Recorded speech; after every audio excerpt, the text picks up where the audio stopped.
پھر اسپیسیفکلی یہ جو رات ہے اس کی شان میں اللہ تعالیٰ نے پوری سورت نازل کر دی ہے، اور وہ ہے سورت القدر۔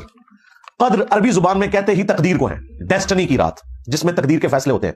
ایک تو سب سے بڑا فیصلہ ہوا یعنی قرآن نازل ہوا، تو اس سورت کا نام ہی سورت القدر ہے، عزت والی رات، یہ بھی ترجمہ کیا جا سکتا ہے۔ انا انزلناہ فی لیلۃ القدر، بے شک ہم ہی نے اس قرآن کو نازل کیا ایک عزت والی رات میں، ایسی رات جس میں اللہ کی تقدیر کے فیصلے ہوتے ہیں۔ وہی بات جو سورہ الدخان میں آ چکی، فیہا یفرق کل امر حکیم، یہ قرآن اس رات میں نازل ہوا ہے جس میں ہر اہم کام بانٹ دیا جاتا ہے۔ یہاں پہ بھی آ گیا کہ یہ ڈیسٹنی تقدیر کی رات ہے جس میں تقدیر کے فیصلے ہوتے ہیں۔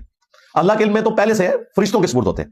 وما ادراک ما لیلۃ القدر، اور تم کیا جانو کہ لیلۃ القدر کی کیا شان ہے۔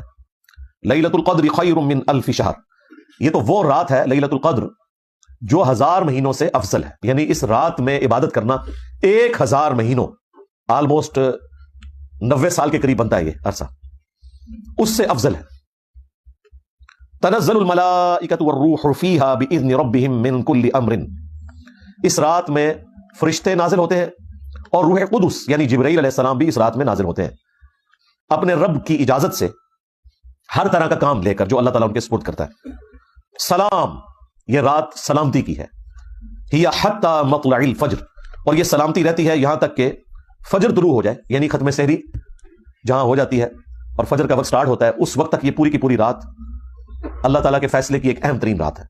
اور رات کی ڈیفینیشن اسلام میں ہے غروب آفتاب سے لے کر فجر کا وقت داخل ہونے تک، یہ پوری رات، تو یہ پوری کی پوری رات اللہ تعالیٰ کے فیصلوں کی رات ہے جس میں فرشتے نازل ہوتے ہیں ہر اہم کام لے کر۔ یہ جو فضیلت ہے لیلۃ القدر کی، یہ اس رات کے بارے میں ہے جو رمضان مبارک میں ہے۔ قرآن میں تو بس اتنا ہی آیا کہ یہ رمضان میں ہے، شہر رمضان الذی انزل فیہ القرآن،